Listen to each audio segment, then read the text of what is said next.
Memasuki bab ke-78, Kejailan Kenan Part 2. Dengan pengisi suara Sensen. Selamat mendengarkan. Hati-hati Ken, Han, jangan pulang terlalu malam, karena nanti malam kita akan makan malam bersama Kiara dan suaminya. Hanin terdiam saat Rasi menyebut Kiara dan suaminya. Itu berarti nanti malam ia akan bertemu Gunawan. Walau saat ini hati Hanin sudah tak ada lagi nama Gunawan terukir, namun ia masih enggan bertemu wanita yang pernah menjambak rambutnya dan mempermalukannya di depan umum. Iya, Mam. Kenan ingat. Kenan tersenyum pada sang ibu dan mencium pipinya. Hanin pun mencium punggung tangan Rasti. Mereka pamit dan masuk ke dalam mobil. Rasti melambaikan tangannya hingga mobil Kenan keluar dari gerbang pintu kediaman itu. Kenan bersama Hanin menuju kantor yang berada di Bandung. Mereka disupiri oleh Syamsuddin. Namun pulangnya nanti, Kenan sendiri yang akan mengemudi mobil ini, karena Syamsuddin tidak kembali bersamanya ke Jakarta. Pria parubaya yang sudah mengabdikan separuh usianya pada keluarga Aditama itu akan cuti selama 3 hari, karena ia akan menghadiri pernikahan anak dari kakaknya. Kenan melirik ke arah sang istri, lalu Hanin pun melirik ke arah suaminya. Apa sih, Ken?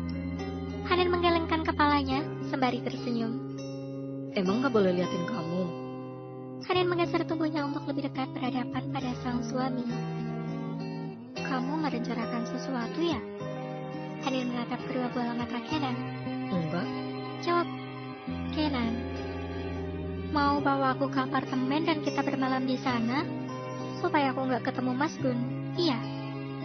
Tanya Hanin dengan menaikkan sebelah alisnya sambil tersenyum. Enggak. Kenan menggeleng. Nih ya, aku bilangin, aku sama sekali udah nggak ada perasaan apapun ke Mas Gun. Semuanya sudah hilang jauh sebelum kamu menikahiku, ngerti? Kenan tersenyum. Udah tahu.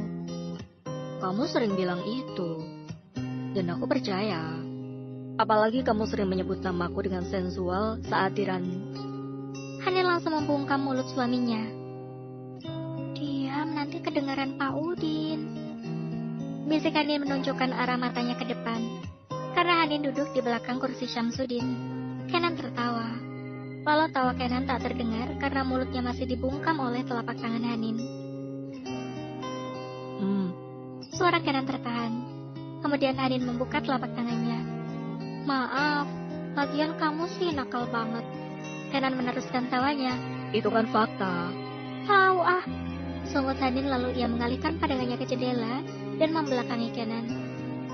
Kenan dengan cepat mengangkat tangannya dan menarik tengkuk Hanin untuk mengalihkan kepala itu kembali ke arahnya.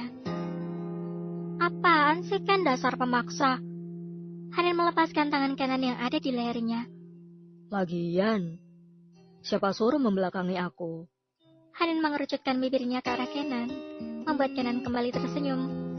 Awas, aku balas nanti. Kenan tersenyum licik.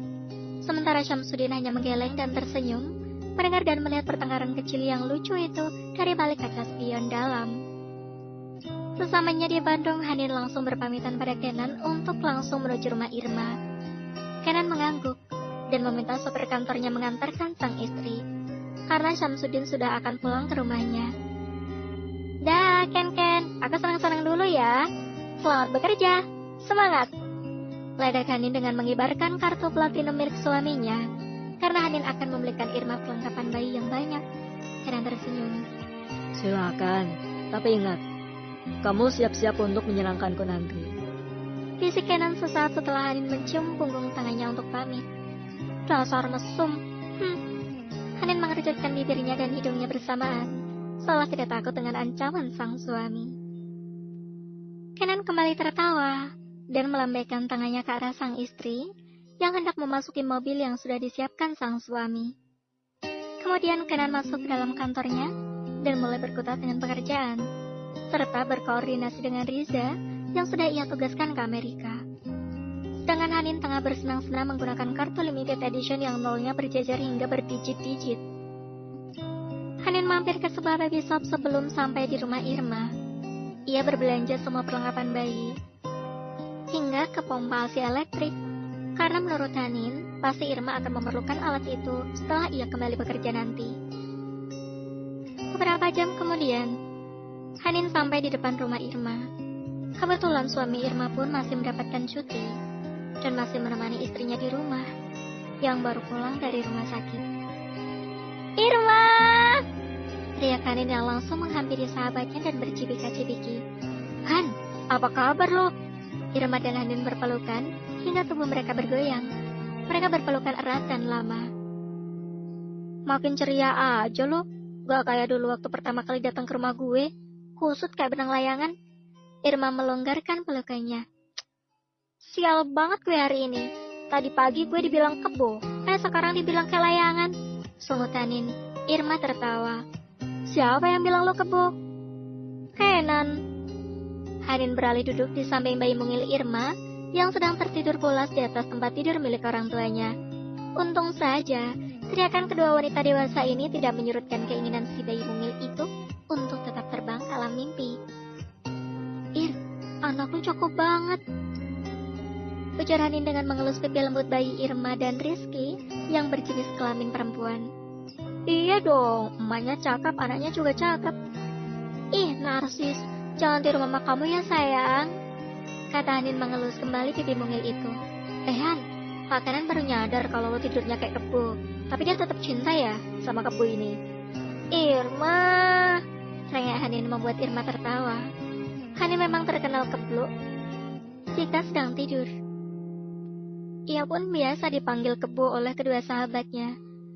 Karena asal ketemu bantal, ia akan langsung terlelap dan tidak ingat apapun, walau bumi sedang gonjang-ganjing. Love is blind.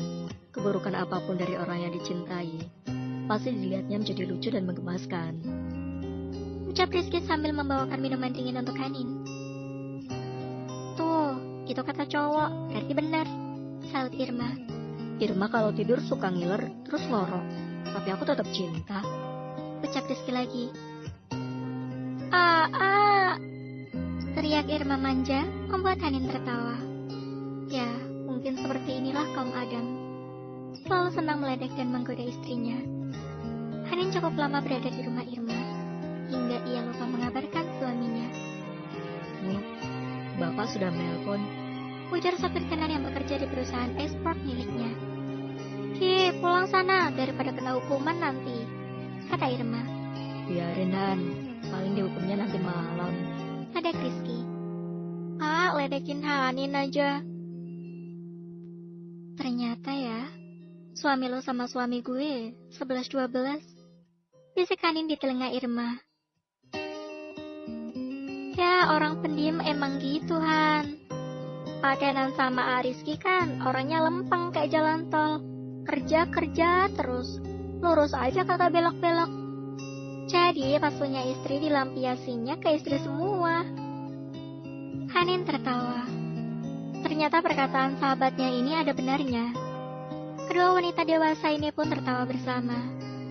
Udah Gi, pulang sana. Sampaikan terima kasih gue sama Pak Kenan atas bonusnya buat anak gue. Ucap Irma yang diberi insentif dari kantong pribadi Kenan khusus untuk putrinya yang baru lahir. Sampaikan salamku juga untuk suamimu. Terima kasih atas semua barang-barang ini. Sambung Rizky menuju pada perlengkapan bayi yang Hanin bawa tadi.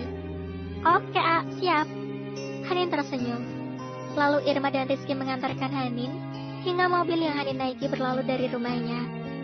Rizky merangkul istrinya untuk masuk kembali ke dalam rumah. Lupa pulang? Tanya Kenan dengan arah mata yang tetap tertuju pada lembaran kertas yang berada di mejanya. Sementara Hanin perlahan masuk ke dalam ruangan itu. Maaf. Hanin menggeser kursi di depan Kenan dan hendak duduk di sana. Siapa suruh duduk di sana? Di sini. Kenan menatap wajah sang istri dan menepuk kedua pahanya.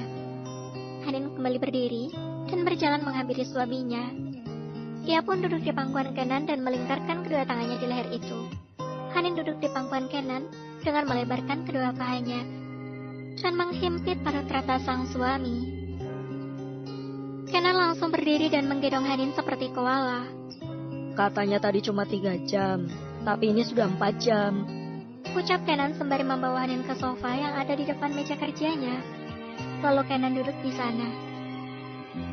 Tadi itu aku cuma 3 jam di rumah Irma, terus 1 jam di baby shop, jadi emang 3 jam kan di rumah Irmanya?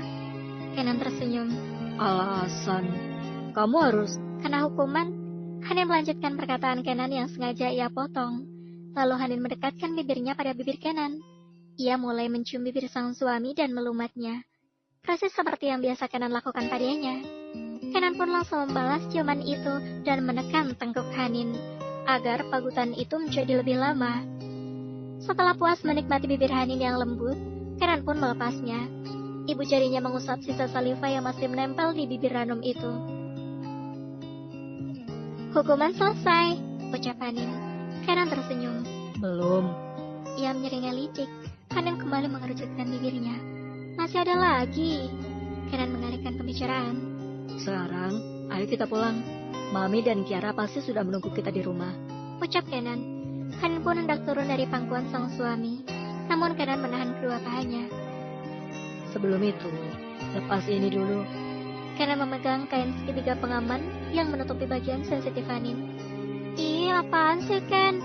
Ujar Hanin menolak. Mau dilepas, atau kita keluar ruangan ini dengan menggendongmu seperti ini? Hanin masih berada di posisi koala. Jika Kenan menggendongnya lagi. Gak mau, malu. Hanin menggeleng. Ya udah, lepas, pinta Kenan. Malu. Tidak terlihat, sayang. Kamu menggunakan rok hitam. Hanya aku yang tahu kalau kamu tidak memakai itu. Kan jelek. Kamu pasti mau ngerjain aku lagi. Sungguh Hanin. Ia ingat saat sang suami mengerjainya dengan menyuruhnya menari erotis tanpa busana di hadapannya. Kenan tertawa. Enggak kok. Gak salah lagi. Hanin mengerucutkan bibirnya, membuat Kenan kembali tertawa. Sudah, ayo. Kenan mengajak sang istri pulang setelah ia merapikan berkas-berkas yang sudah ditandatangani. Kenan keluar dari ruangannya dan memberi beberapa perintah pada sekretarisnya di sini untuk melanjutkan semua pekerjaan yang sudah ia kerjakan. Sekretaris itu pun mengangguk patuh. Kemudian Kenan berjalan dengan menggenggam tangan sang istri menuju lobi. Semua orang yang dilewati Hanin dan Kenan tertunduk dan menyapa mereka dengan sopan. Walau masih ada di antara mereka yang berbisik tentang Hanin, si wanita Cinderella yang mendapatkan pangeran. Kenan mengendarai mobilnya dengan kecepatan pelan. Ia memang tidak terlalu terburu-buru. Ken, besok pagi kamu jadi ke Amerika. Kenan mengangguk. Iya, aku harus koordinasi dengan orang-orangku di sana. Bersama Vicky, tanya Hanin. Kenan menggeleng. Tidak, hanya aku sendiri. Karena Vicky harus menyelesaikan urusan di sini. Berapa hari? Tanya Hanin lagi. Hanya 2 hari. Kenapa? Rindu aku? Kenan mengalihkan sedikit pandangannya pada Hanin, lalu kembali ke depan. Hanin mengangguk. Iya, aku pasti rindu kamu. Aku juga. Apalagi ini. Kenan meremas 2 gundukan dada Hanin bergantian dan menyentuh bagian sensitifnya. Aku pasti akan rindu. Tuh kan baru pegang kamu, sudah seperti ini. Kenan membuka resleting celana panjangnya dan menarik tangan Hanin untuk menyentuh pusakanya itu. Ken, ini di mobil. Memang kenapa? Mau coba? Kenan melirik dengan penuh senyum ke arah sang istri. Kamu duduk di sini. Ia meminta Hanin untuk duduk di pangkuannya. Hanin menggeleng. Kamu lagi nyetir, Ken, bahaya. Enggak, aku kurangi kecepatan. Kenan berjalan di jalan bebas hambatan dan di jalur sebelah kiri. Hanin pun menuruti suaminya. Ia duduk di pangkuan sang suami dengan menarik roknya ke atas perintah Kenan. Perlahan Hanin menyatukan miliknya pada milik sang suami. Hanin melenguh saat milik Kenan berada penuh di dalam sana. Bergerak sayang, bisik Kenan persis di telinga Hanin karena Hanin tengah memeluk erat sang suami. Sementara Kenan menikmati pelayanan sang istri sembari fokus ke depan dan menyetir. Gerakan Hanin semakin hari semakin pintar dan mampu membuat Kenan terpuaskan. Akhirnya Kenan berhasil menyayangi istrinya. Hanin pun menerima kejahilan sang suami. Malah sepertinya ia bergerak dengan penuh penghayatan. Menikmati penyatuan di tengah perjalanan menuju Jakarta. Sensasi yang belum pernah mereka rasakan. Namun, sungguh nikmat tiada tara. Gerakan Hanin membuat dirinya terbuai. matanya sayu. Hanin benar-benar semakin ahli memimpin pergulatan ini. Bersambung. Terima kasih sudah mendengarkan.